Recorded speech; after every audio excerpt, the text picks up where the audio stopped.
હવે એમાં chapter number 6 આગળના ભાગમાં આપણે ચેપ્ટર નંબર 5 પૂર્ણ કર્યું. હવે આપણે જોઈએ નવું ચેપ્ટર શરૂઆત કરીએ. ચેપ્ટર નંબર 6 પૂર્ણાંક સંખ્યાઓ. હવે ચેપ્ટરનું નામ છે પૂર્ણાંક સંખ્યાઓ. તો પહેલા આપણે ખ્યાલ હોવો જોઈએ કે પૂર્ણાંક કોને કહેવાય.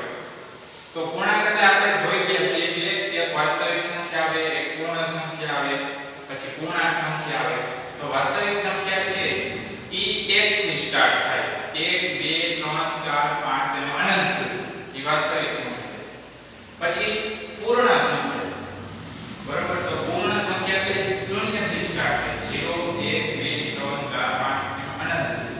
હવે જો વાસ્તવિક સંખ્યા અને પૂર્ણ સંખ્યા એમાં કેમ માઈનસ વાળી રકમનો સમાવેશ થતો નથી. તો આપણે આ ચેપ્ટરમાં પૂર્ણાંક સંખ્યામાં આપણે માઈનસ વિશેની એટલે કે ઋણ સંખ્યાનો આપણે અભ્યાસ કરીશું. પૂર્ણાંક સંખ્યામાં બંને સંખ્યાનો સમાવેશ થાય. માઈનસ વાળી સંખ્યાનો સમાવેશ થાય, શૂન્યનો સમાવેશ થાય અને પ્લસ વાળી બધી રકમનો સમાવેશ થાય. એટલે કે -1 -2 -3 એમ ઋણ પૂર્ણાંકનો સમાવેશ થાય, 0 નો સમાવેશ થાય અને 1 2 3 4 એમ ધન સંખ્યાનો પણ સમાવેશ થાય. હવે પૂર્ણાંક સંખ્યાનો ખ્યાલ મેળવ્યા પછી હવે આપણે એક સંખ્યા રેખા દોરેલી છે અને એક રેખા દોરેલી છે. એમાં વચ્ચોવચ્ચ મેં શૂન્ય દર્શાવ્યું છે અને શૂન્યની ડાબી બાજુ બધે ઋણ પૂર્ણાંક કહેવાય, માઈનસ વાળી રકમ, અને શૂન્યની જમણી બાજુ ધન પૂર્ણાંક. હવે આપણે ગણિતની ભાષામાં માઈનસ વાળી રકમ અને પ્લસ વાળી રકમ એમ તો બોલતા જ હોઈએ, પણ હવે એનો તમારે એના જે શબ્દ છે ઋણ પૂર્ણાંક, ધન પૂર્ણાંક એનો ખ્યાલ મેળવવાનો. માઈનસ વાળી રકમ હોય, આગળ માઈનસ 1 હોય, ધારો કે માઈનસ 1 છે તો એને ઋણ 1 પૂર્ણાંક બોલે અથવા માઈનસ 1 બોલે. તો જે માઈનસ શબ્દ બોલીને એને ઋણ કહેવાય. ઋણ આ શબ્દ યાદ રાખજો. હું એ લખું છું ઋણ. આ માઈનસ વાળી રકમ એને ઋણ કહેવાય અને પ્લસ વાળી રકમ હોય એને ધન કહેવાય. આ બે શબ્દ તમારે યાદ રાખો. માઈનસ વાળી રકમ હોય તો ઋણ અને પ્લસ વાળી રકમ હોય તો ધન. હવે જે સંખ્યા છે એને ઋણ પૂર્ણાંક કહેવાય, ધન પૂર્ણાંક કહેવાય. હવે આપણે આ ચેપ્ટરમાં મોટા ભાગનો ખ્યાલ છે ઋણ પૂર્ણાંકોનો મેળવવાનો. ધન પૂર્ણાંકનો તો આપણે આવડે છે સરવાળા કરતા કરતા, પણ ઋણ પૂર્ણાંકનો પણ ખ્યાલ મેળવવાનો છે. હવે એક ઉદાહરણ દ્વારા જોઈએ, પણ એ પહેલા સંખ્યા રેખાનો આપણે ખ્યાલ મેળવીએ. શૂન્ય છે ને, શૂન્ય એ તટસ્થ સંખ્યા છે. કેવી? તટસ્થ. અહીંયા લખ્યો તટસ્થ સંખ્યા. એનો ન ઋણ પૂર્ણાંકમાં સમાવેશ થાય, ન ધન પૂર્ણાંકમાં સમાવેશ થાય. એની માઈનસ વાળી રકમમાં પણ સમાવેશ નથી થતો કે નથી પ્લસ વાળી સંખ્યામાં સમાવેશ. શૂન્ય કોઈથી માઈનસ ન હોય. આ યાદ રાખો. શૂન્ય છે એ તટસ્થ સંખ્યા છે. હવે માઈનસ વાળી રકમ છે ને ડાબી બાજુ તટસ્થ સંખ્યાથી તમે આમ ડાબી બાજુ જાઓ આ બાજુ તો એને ડાબી બાજુ કહેવાય. અને આમ જમણી બાજુ આવો, આ યાદ રાખવાની સાઈડ. શૂન્યની આ બાજુ ડાબી બાજુ અને આ બાજુ જમણી બાજુ. હવે તમે જેમ જેમ ડાબી બાજુ જાઓ એ માઈનસ વાળી રકમ આવે. -1 -2 -3 -4 -5. હવે એની કિંમત શું? તો કે તમે જેમ જેમ ડાબી બાજુ જાઓ એની રકમ મોટી આવતી જાય માઈનસ વાળી, પણ એની કિંમત ઘટતી જાય. શૂન્ય છે એ -1 કરતા મોટો, -1 નાનો કહેવાય, શૂન્ય મોટો કહેવાય. એવી રીતે આ બે -2 -1 એ બેમાંથી કયું મોટું? આપણે થાય બે મોટા નહીં. માઈનસ વાળી રકમ ઊંધું થાય, જે નાની રકમ હોય એ મોટી રકમ ગણાય. એટલે તમને પ્રશ્ન પૂછે કે -5 મોટા કે -1 મોટો? તો જવાબ આવશે -1 મોટો. જેમ માઈનસમાં કિંમત મોટી હોય, રકમ મોટી હોય, એની કિંમત નાની ગણાય. આ યાદ રાખવું. જે પ્લસમાં એવું ન હોય, પ્લસમાંથી મોટી રકમ એ મોટી ગણાય. એમ પૂછે 1 મોટો 5 મોટા, તો એમાં 5 જ મોટા. પણ માઈનસ વાળી રકમ ઊંધું થઈ. હવે તમને સંખ્યા રેખાની મદદથી બાદબાકી કરવાની છે. ધારો કે એક ઉદાહરણ જોઈએ. આપણે ચેપ્ટર ની શરૂઆત નથી કર્યું, એટલે કે સ્વાધ્યાય 6.1 સ્ટાર્ટ નથી કર્યું, પણ સામાન્ય માહિતી હું તમને સમજાવું છું. ઈ જરા જોઈ લઈએ પછી આપણે ચેપ્ટરની શરૂઆત કરીએ. હવે તમને એક ઉદાહરણ એમ દીધું કે -1 માંથી -3 બાદ કરો. આનો જવાબ મેળવો કેટલો થાય? અહીંયા આપણે જવાબ લખવાનો કેટલો થાય. તો -1 1 વડે. હવે -1 છે અહીંયા, આ જે -1 છે એ -1 થી સ્ટાર્ટ કરવાનું. -1 આપ્યું હોય તો અહીંથી આપણે સ્ટાર્ટ કરવાનું અને બાદબાકી કરવાની કીધી હોય એટલે કે માઈનસ કરવાના હોય તો ડાબી બાજુ જાઓ અને પ્લસ કરવાના હોય તો જમણી બાજુ. હમણાં પ્લસ નું પણ ઉદાહરણ જોઈ લઈએ, પણ પહેલા માઈનસ નું ઉદાહરણ જોઈએ કે -3 બાદ કરો શેમાંથી તો કે -1 માંથી. તો -1 થી સ્ટાર્ટ કરવાનું અને માઈનસ કરવા માટે ડાબી બાજુ જવાનું. કેટલા અંક ડાબી બાજુ જવાનું તો કે 3 અંક. અહીંથી ગણવાનું, આ 1 અંક, અહીંથી 2 અંક અને અહીંથી 3 અંક. તો અહીંયા જવાબ કેટલો મળ્યો? -4. સમજ્યા? 3 અંક ડાબી બાજુ જવાનું, -3 કરો એટલે આ નહીં ગણવાનું, એના પછીથી ગણવાનું. એના પછીનો 1 અંક, એના પછીનો 2 અંક, એના પછીનો 3 અંક એટલે જવાબ મળ્યો -4. તો આપણે અહીંયા જવાબ લખી શકીએ કે -1 માંથી -3 બાદ કરીએ તો જવાબ મળે -4. અહીંયા -4 અહીં લખવાનો જવાબ આવશે -4. આ રીતને તમારે યાદ રાખવાનું. હંમેશા ખાલી આપણે એટલું જ યાદ રાખવાનું છે કે જો માઈનસ કરવાના હોય તો ડાબી બાજુ જાવું. હવે એનાથી ઊંધું કે પ્લસ કરવાના કીધા હોય, ધારો કે તમને ઉદાહરણ કીધું છે કે -1 માં +4 ઉમેરો તો જવાબ કેટલો મળે એ આપણે લખીએ. તો હું આ ઉપરનો ગ્રાફ પૂછી નાખું છું જેથી કરીને તમને હવે ખ્યાલ આવે. હવે -1 થી સ્ટાર્ટ કરવાનું. જે પેલી રકમ અહીંયાથી આવી તે આપણે સ્ટાર્ટ કરવાનું. હવે આમ પ્લસ કરવાના છે, માઈનસ નથી કરવાના. પ્લસ કરવાના હોય તો જમણી બાજુ આવવાનું. ઓલું ડાબી બાજુ હતું, હવે જમણી બાજુ આવવાનું. કેટલા અંક જમણી બાજુ આવવાનું? 4. તો અહીંથી ગણવાનું, આ 1 અંક, આ 2 અંક, આ 3 અંક અને આ 4 અંક. તો જવાબ કેટલો મળ્યો? 3.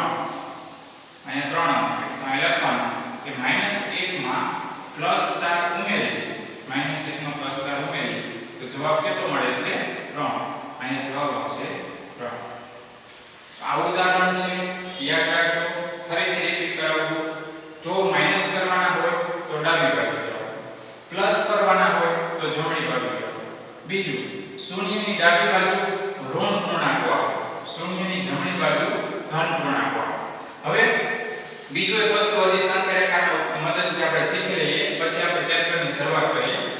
વિરોધી સંખ્યા આ યાદ રાખવાની છે. વિરોધી સંખ્યા. વિરોધી સંખ્યા કોને કહેવાય?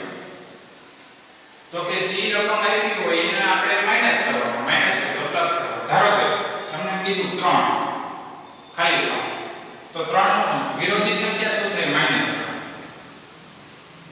સમજા? બીજી રકમ છે એક -5 આવી હોય તો કે -5 ના વિરોધી સંખ્યા કેટલી થાય? તો 5. એકદમ સહેલું છે. માઈનસ હોય તો પ્લસ કરવાના, પ્લસ હોય તો માઈનસ કરવાના. સંખ્યા તો એ નહીં જ આવશે. એટલે વિરોધી સંખ્યા યાદ રાખો. હવે સંખ્યા નહીં, તમને આ દિશાનું કીધું હોય, તમને ખબર છે ઉત્તર, દક્ષિણ, પૂર્વ, પશ્ચિમ, તો તમને ઉત્તરનું વિરોધી શું થાય? દક્ષિણ. પૂર્વનું શું થાય? પશ્ચિમ. હવે એવી રીતે આકાશ અને ધરતી. આકાશનું વિરોધી શું થાય? તો કે ધરતી. તો આ રીતના અમુક શબ્દ છે એ આપણે ઘણા બધા દાખલામાં આવશે. દરિયાની ઉપરની સપાટી તો દરિયાની નીચેની સપાટી, 100 મીટર ઉપર તો 100 મીટર નીચે. આવા ઘણા બધા વિરોધી વાળા શબ્દ આવશે જે તમારે યાદ રાખવાના છે. સહેલું ગુજરાતીમાં આવે ને વિરોધી શબ્દ લખો તો એવી રીતે વિરોધી આપણે આમાં લખશું. જેમાં વિરોધી તો એવી રીતે આમાં પણ ઘણા બધા એવા શબ્દ આવશે. તો આટલા ખ્યાલ મેળવ્યા પછી તમારે યાદ રાખવાનું કે ઋણ પૂર્ણાંક છે શૂન્યની ડાબી બાજુ આવે અને ધન પૂર્ણાંક છે શૂન્યની જમણી બાજુ આવે. વિરોધી સંખ્યા 3 + 3 હોય તો -3, -5 હોય તો +5. તો હવે આપણે ચેપ્ટરની શરૂઆત કરીએ. ચાલો હવે આપણે છઠ્ઠા ચેપ્ટર પૂર્ણાંક સંખ્યામાં 6.1 ની માહિતી હવે આપણે જોઈએ. આપણે જોઈ ગયા કે વિરોધી શબ્દ, આપણે વિરોધાર્થી શબ્દ જોયા. તમને હમણાં સમજાયું કે ઉત્તર હોય તો દક્ષિણ, પૂર્વ હોય તો પશ્ચિમ, ઉપર હોય તો નીચે. બરોબર? હવે એવો જ પહેલો પ્રશ્ન છે, નીચે આપેલા પદનું વિરુદ્ધ પદ લખો. વિરુદ્ધ પદ લખો. કઈ રીતે? વજનમાં વધારો. આ શબ્દ એવો વધારો. વધારાનું વિરુદ્ધાર્થી શું થાય? ઘટાડો. વધારો તો ઘટાડો. તો આપણે જવાબમાં લખશું વજનમાં ઘટાડો. આ શબ્દ જોવાનો છે, હું અંડરલાઈન કરતો જાઉં છું. વધારો એ વિરુદ્ધાર્થી, ઘટાડો. બરોબર? પછી 30 કિમી ઉત્તર. ઉત્તર દિશા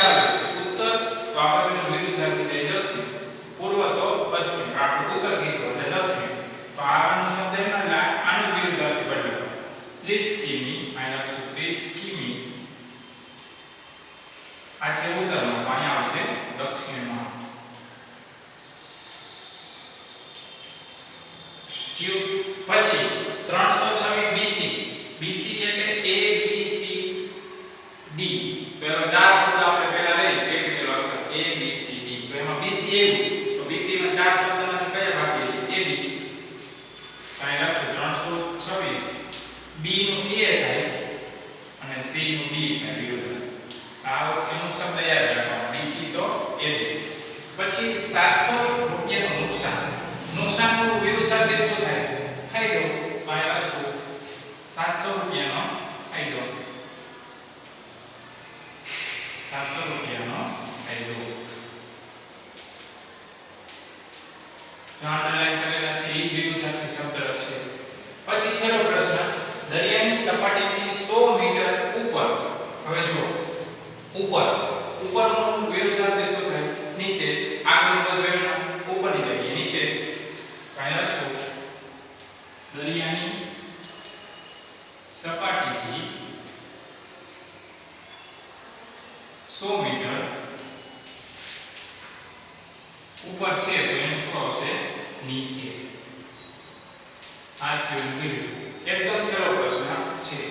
હવે એના જેવો જ છે બીજો પ્રશ્ન, પણ હવે એને આપણે સંકેતમાં લખવાનો. જો તમને ધન સંખ્યા કહે તો પ્લસ, ઋણ સંખ્યા કહે તો માઈનસ. પૈસા જમા કરાવવા છે તો પ્લસ થાય, ઉપાડવા છે તો માઈનસ થાય. તો એ રીતનું આપણે સંકેતમાં દર્શાવીએ, પ્લસ માઈનસમાં દર્શાવીએ. નીચેની સંખ્યાઓને યોગ્ય સંકેતો સાથે પૂર્ણાંક તરીકે દર્શાવો. પૂર્ણાંક એટલે પ્લસ વાળી કે માઈનસ વાળી રકમ સાથે આપણે દર્શાવવાનું. હવે જો રકમને વાંચું છું, ધ્યાન આપજો. એક વિમાન જમીનથી ઉપર ચાલે વિમાન 2000 મીટરની ઊંચાઈ ઉપર ઉડે છે. ઉપર ત્યારે પ્લસ કરો અને કેટલું થયું? 2000. તો આપણે પહેલા પ્લસ કરશું અને પછી 2000. આ રીતનું જવાબ આવશે પ્લસ 2000. બરોબર? એકદમ સહેલું છે. પછી એક સબમરીન દરિયાની સપાટીથી 800 મીટર નીચે તરફ જઈ રહી છે. સબમરીન છે હવે પાણીની અંદર ચાલતું વહાણ છે. બરોબર? તો એક પ્રકારની દરિયાઈ વહાણ છે. હવે સબમરીન 800 મીટર નીચે આવે તો ઉપર માટે આપણે પ્લસ કહીએ, તો નીચે માટે શું દર્શાવશું? માઈનસ. તો આ લખશું માઈનસ કેટલા મીટર? 800 મીટર. માઈનસ 800 આ પૂર્ણાંક તરીકે દર્શાવ્યું. પછી મેં તમને કીધું કે રીતે કે ખાતામાં 200 રૂપિયા જમા તો પ્લસ થાય, આ લખવાનું પ્લસ 200. હવે એવી જ રીતનો છેલ્લો પ્રશ્ન, ખાતામાંથી 700 રૂપિયાનો ઉપાડ એટલે બાદ થાય, તો આપણે અહીં કરશું માઈનસ. કેટલા રૂપિયા? 700 રૂપિયા. તો માઈનસ 700. એકદમ સહેલા પ્રશ્ન છે. વિરોધી શબ્દ એ તો સાવ સહેલા છે અને પૂર્ણાંક સંખ્યાને દર્શાવો. ઉપર હોય તો પ્લસ, નીચે હોય તો માઈનસ, જમા હોય તો પ્લસ, ઉપાડ હોય તો માઈનસ. આ રીતનો એકદમ સરળ પ્રશ્ન છે. તો આ બે પ્રશ્ન તમે એમના તમે મોઢે લખશો તો આવડશે અને સમજી વિચારી જોઈ લખો તો પણ ચાલશે. ચાલો હવે આપણે ત્રીજો પ્રશ્ન આગળ જોઈએ. સૂચના શું કીધું છે? નીચે આપેલી સંખ્યાઓનું સંખ્યા રેખાઓ પર નિરૂપણ કરો. સંખ્યા રેખા આપણે ચેપ્ટરની શરૂઆત કરી ત્યારે મેં તમને મોટી સંખ્યા રેખા દ્વારા સમજાવ્યું હતું કે બરોબર વચ્ચે 0 છે, તટસ્થ સંખ્યા હોય. 0 ની જમણી બાજુએ જાઓ તો પ્લસ વાળી રકમ એટલે કે ધન પૂર્ણાંક હોય અને 0 ની ડાબી બાજુએ આવો તો માઈનસ વાળી રકમ એટલે કે ઋણ પૂર્ણાંકો હોય. હવે જે આ સંખ્યા દર્શાવી છે અલગ અલગ, એને આની ઉપર નિરૂપણ કરવાનું, દર્શાવવાનું છે રાઉન્ડ કરી. તો તમારે સૌપ્રથમ એક આવી સંખ્યા રેખા એક મોટી દોરવી. હવે મોટી ન દોરવી હોય, એક પ્રશ્નમાં દોરવી હોય તોય ચાલે, અલગ અલગ દોરો તો પણ ચાલે અને તમારે આવી રીતે ભેગી દોર નાખો તો પણ ચાલશે, પણ ખાસ નિરૂપણ કરતા આવડતું હોવું જોઈએ. હવે પહેલી રકમ છે +5. જો આ પ્લસ એક -5 આવે +5 આવે. હવે આમાં પ્લસ કરવાની કઈ જરૂર નથી. બરોબર? ઈ +5 છે, શૂન્યની જમણી બાજુ છે પ્લસ છે. તો આને કેવી રીતે દર્શાવવાનું? આવી રીતે રાઉન્ડ કરીને દર્શાવવાનું. આને કહેવાય નિરૂપણ. +5. પછી બીજી રકમ છે -10. તો શૂન્યની ડાબી બાજુ -10. આનું નિરૂપણ કરવાનું -10. બરોબર? પછી +8.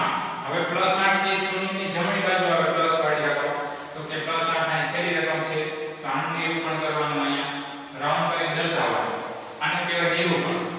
પછી -1 તો અહીંયા -1 ને દર્શાવવાનું -1 અને પછી આવશે -6 અહીંયા -6. હવે તમે આખી સંખ્યા રેખામાં જો રાઉન્ડ કર્યા તમે એમને બધી રકમ બોલી શકો ઉપરની રકમ જોયા હોય -10 -6 -1 5 અને 8 બરોબર. એકદમ સહેલું છે. પાછો રિપીટ કરું છું, એક એક પ્રશ્નની સંખ્યા રેખા તમે દોરો તો તમારે શું કરવાનું, ધારો કે +5 દર્શાવવું છે તો એમાં આપણે 0 -1 થી સ્ટાર્ટ કરીને 5 સુધીની નાની એવી સંખ્યા રેખા દોરો તો પણ ચાલે. એવું જરૂરી નથી કે ઓલી બાજુએ 5 અંક લખવાના, આ બાજુએ 5 અંક લખવાના, બરોબર. તમને જેટલી જરૂર હોય એવડી જ સંખ્યા રેખા દોરો. પણ આખી સંખ્યા રેખા દોરી બધા પ્રશ્ન કરવા હોય તો પણ છોડ. પણ યાદ રાખજો, નિરૂપણ એટલે આવી રીતે રાઉન્ડ કરીને દર્શાવે એને નિરૂપણ કર્યું કહેવાય. તો આ હતો ત્રીજો પ્રશ્ન. ચાલો હવે આપણે સ્વાધ્યાય 6.1 માં ચોથો પ્રશ્ન જોઈએ. હવે આ ચોથો પ્રશ્ન શું કીધું છે કે ધારો કે આકૃતિ એક ઊભી સંખ્યા રેખા છે. એક આકૃતિ એવી છે, જો અહીંયા ઊભી સંખ્યા રેખા દર્શાવી છે આખી. આ આડીને આપણે આડી છે હતા, હવે ઊભી એવી છે. હવે હું કીધું કે જે પૂર્ણાંક દર્શાવે છે તેનું નિરીક્ષણ કરો અને નીચેના મુદ્દાઓ શોધો. હવે જે આને પોઈન્ટ આપ્યા છે, જો અહીંયા 0 થી +8 સુધી આપ્યું છે, 0 થી -10 સુધી આપ્યું છે, પણ એની સામે આયા છે ને એના બિંદુના નામ લખ્યા. તો અહીંયા D C B A O H G F E. હવે કયા બિંદુનો નિર્દેશ કરે છે એ આપણે પ્રશ્નના આધારે જોઈએ. જો બિંદુ D પૂર્ણાંક +8 છે તો પછી -8 વાળું બિંદુ કયું છે? જો પહેલા બિંદુ D ગોતવાનું. તો કે બિંદુ D અહીંયા આપ્યું તો આ +8 છે, +8 આપ્યું અહીંયા બિંદુ. તો પછી -8 વાળું બિંદુ કયું છે? હવે માઈનસ વાળું નીચે જુઓ, -8 વાળું આ કયું આપ્યું છે? F. કયું આપ્યું છે? F. તો અહીંયા જવાબ લખશું -8 વાળું બિંદુ, -8 વાળું બિંદુ કયું છે? F. આ યાદ રાખો, F છે. -8 વાળું બિંદુ કયું છે? F. એકમ સંખ્યા રેખા ઉપરની મદદથી જ આપણે જવાબ આપવાના છે. સહેલું છે. પછી બીજો પ્રશ્ન, બિંદુ G ઋણ પૂર્ણાંક છે કે ધન પૂર્ણાંક? તો આપણે પહેલા ગોતવું પડે. G તો ક્યાં આપ્યું છે? G તો ક્યાં આપ્યું? હવે G કોની સામે છે? તો કે -6 ની સામે. તો -6 છે તો માઈનસ આવ્યા તો એ ઋણ કહેવાય કે ધન કહેવાય? તો આપણે ખબર જ છે માઈનસ વાળી રકમ હોય એને ઋણ પૂર્ણાંક કહેવાય. તો અહીં લખશું કે બિંદુ G છે G એ ઋણ પૂર્ણાંક છે. કેવો આવશે? ઋણ પૂર્ણાંક.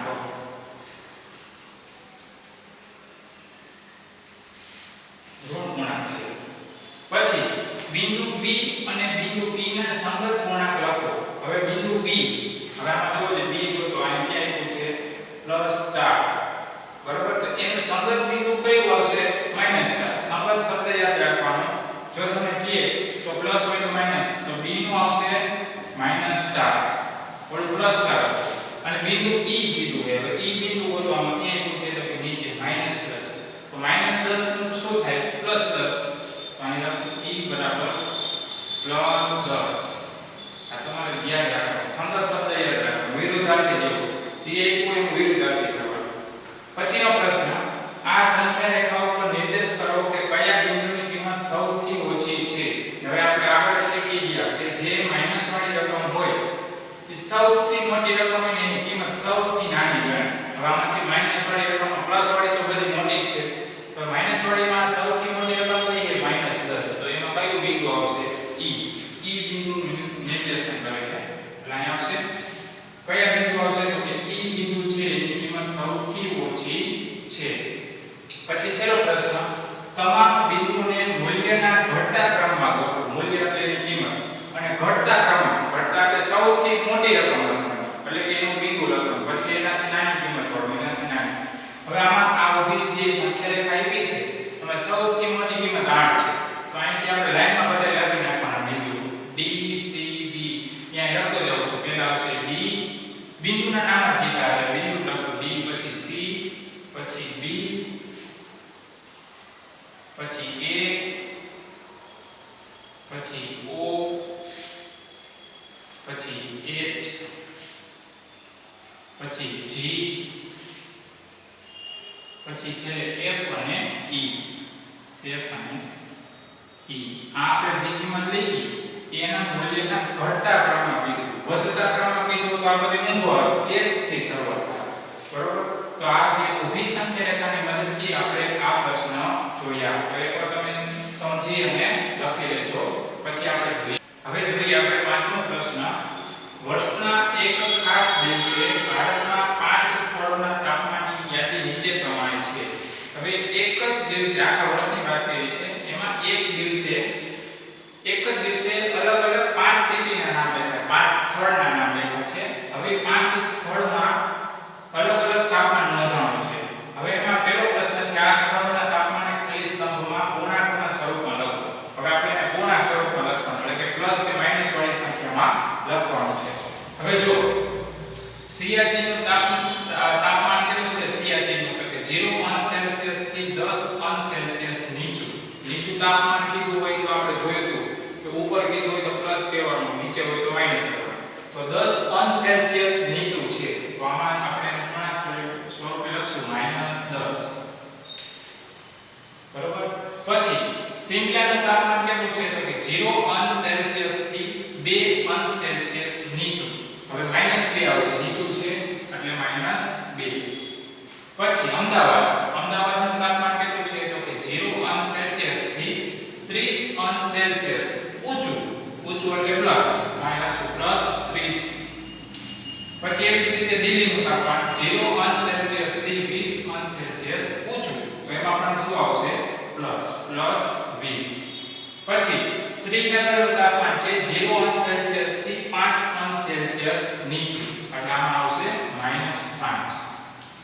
હવે તમારે અલગ અલગ સિટીના જે તાપમાન પૂર્ણાંક સંખ્યામાં લખ્યા છે યાદ રાખવાના છે, કેમ કે હજી આમાં B C D ઘણા બધા પ્રશ્નો છે, પણ મેં એક જ એટલા માટે પ્રશ્ન લખ્યો છે કે એનું તાપમાન તમને પૂર્ણાંક સંખ્યામાં મળે. પછી હવે આ પૂર્ણાંક સંખ્યાના આધારે આપણે સંખ્યા રેખા ઉપર એનું તાપમાનને દર્શાવશું.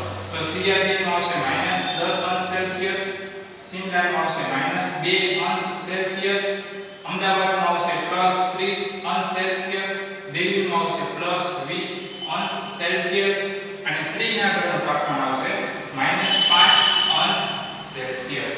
તો આ બધા સ્થળના તાપમાન છે યાદ રાખજો. હવે આ તાપમાનના આધારે આપણે એક આખા સંખ્યા રેખા ઉપર બી પ્રશ્ન છે એ આપણે હમણાં દર્શાવીએ. એટલે આ એક પહેલા જોઈએ. ચાલો હવે આપણે આપણું કોષ્ટક જે લખ્યું હતું અલગ અલગ 5 સ્થળોના તાપમાન એ મેં આડા લખ્યા છે.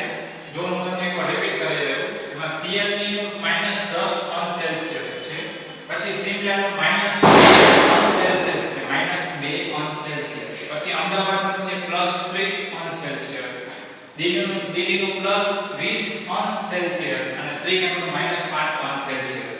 હવે બી પ્રશ્નમાં શું કીધું છે? -c માં સેલ્સિયસમાં તાપમાન દર્શાવતી સંખ્યા રેખા નીચે મુજબ છે. હવે આમાંથી આપણે વિવિધ જે 5 સ્થળ આપ્યા છે એને સંખ્યા રેખા ઉપર દર્શાવવાના છે.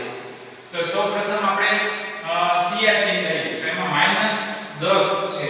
તો હવે આપણે શોધવાનું 0 ની ડાબી બાજુ -10 હોય, તો અહીંયા 0 ની -10 ઉપર જે અહીંયા છે ત્યાં આપણે અહીંયા લખશું સિયાચીન.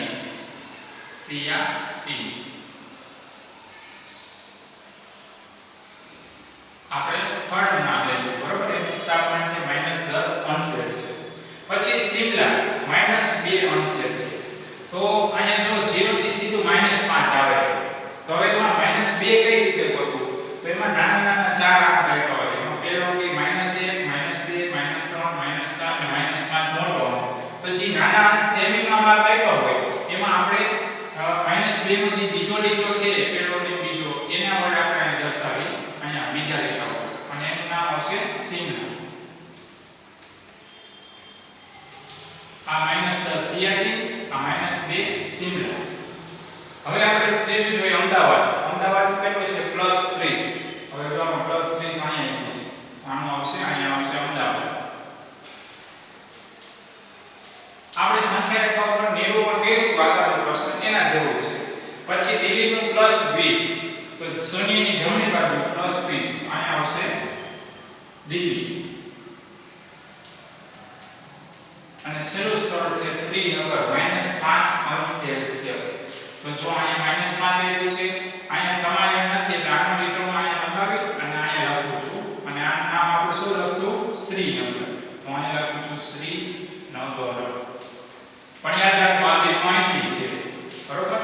કેમ કે નજીકના સ્થળ એકદમ તાપમાન નજીકના છે એટલે મેં અહીંથી લઈ અને અહીંયા દર્શાવ્યું એટલે એનું તાપમાન કેટલું થશે? -5. તો અહીંયા આપણે -5 અંશ સેલ્સિયસ હોય. તો આવી રીતે તમે સંખ્યા રેખા ઉપર એને દર્શાવી શકો. હવે આના આધારે આપણે C અને D ના જવાબ આપીએ. સૌથી ઠંડુ સ્થળ કયું છે? આ જે 5 શહેર આપ્યા છે એમાંથી સૌથી ઠંડુ કયું? તો કે જે માઈનસમાં હોય આપણે ખબર છે કે 0 થી માઈનસમાં તાપમાન જાય એટલે બરફ વર્ષા ચાલુ થઈ એકદમ ઠંડુ પ્રદેશ હોય.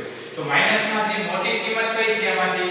તો કે આપણે જોઈએ 0 ની ડાબી બાજુ જાઓ, જમણી બાજુ તો આવે નહીં. ડાબી બાજુ પહેલા શિમલા આવે છે, પછી શ્રીનગર આવે છે, પછી સિયાચીન આવે. તો સૌથી ઠંડુ સ્થળ કયું થશે? સિયાચીન. તો હું અહીં લખું છું સિયાચીન. આપણે જે 5 સ્થળ આપ્યા એમાંથી સૌથી ઠંડુ સ્થળ આવશે સિયાચીન. એનું તાપમાન કેટલું છે? -10 અંશ સેલ્સિયસ.